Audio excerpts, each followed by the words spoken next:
Well, let's get across the market open now and what we may expect here locally. Jimmy Jiang is joining us from GBA Capital. Jimmy, hi, welcome.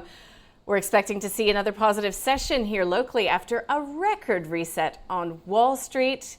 Where should we be looking when this market opens?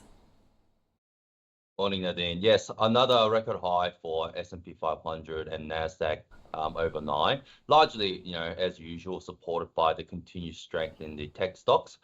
We also saw some economic data that came out as well. That was really positive, and obviously the market, seems to be quite indifferent to all those tariff-related headlines at the moment.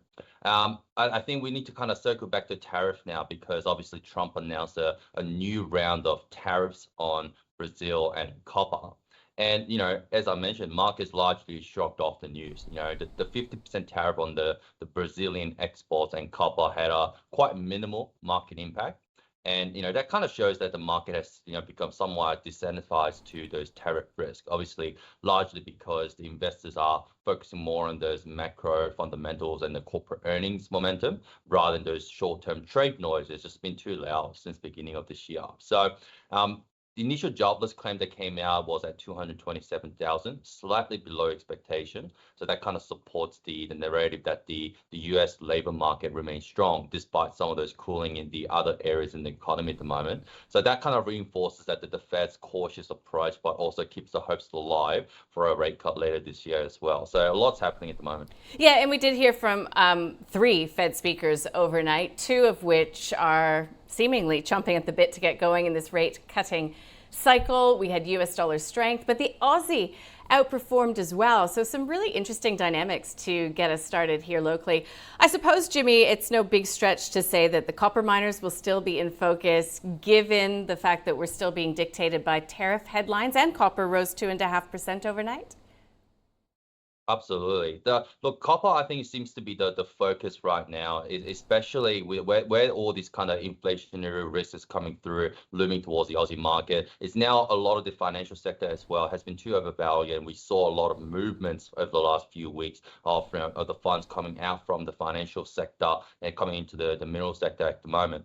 And another thing that we are closely monitoring, as I'm sure all the investors are, is the outlook for the RBA as well. So the market's also increasingly pricing in a rate cut at the RBA's August meeting after we saw that, bit of a shocking decision that we saw a few weeks ago. And, what's really interesting is that the bets from the big 4 banks are somewhat distorting those rate expectations, with those short end interest rate contracts showing more than 10% swing towards the monetary easing as well. So that's an overviewing view that, the RBA may move to support the household spending and address those disinflation risks. But at the moment, with what's happening with the tariff, that's also putting in some other side of the story as well. If you look at some of the reports that came out over in the US, half of the US companies expect to pass at least 50% of the tariff burden to consumers, and a third say they'll pass it even over 80%. So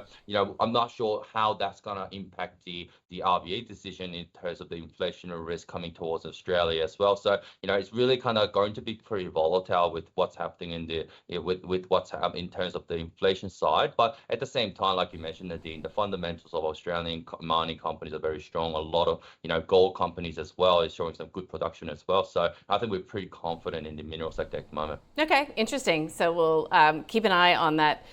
Well, expectations for a bit of a switch coming from the banks into those resources names. Now, one company that I was watching with much interest yesterday was Praemium. So while Hub24 and Netwealth have been such, strong performers as these platforms, continue to rise in ascendancy, Praemium, so that's the third player, the smaller player. It just did a really big deal with Bell Financial Group. What are the details? I mean, does this make Praemium either more of an attractive investment opportunity for retail investors, but does it also put it on the radar perhaps for some consolidation in the sector? Very good point, Nadine. After announcing that major partnership with BFG, definitely put the premium on the map for a lot of different kind of, choices for the company. And, like you said, that move will introduce over 2,100 new client portfolios to its Scope Plus platform.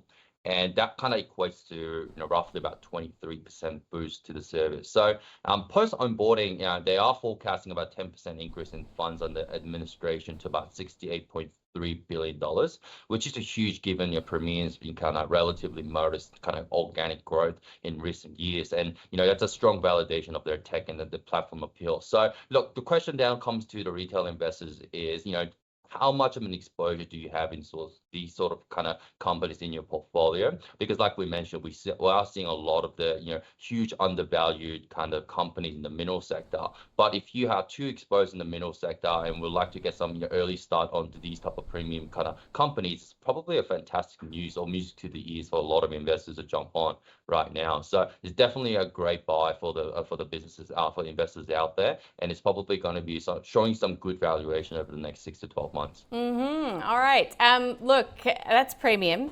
Maybe we can just speak generally about what your expectations are for the S&P ASX 200 today, given that record reset in New York, and not a lot of economic data here. Obviously, as you mentioned, the RBA really pulled focus earlier this week with that shock decision. So where do we look to through this Asian session?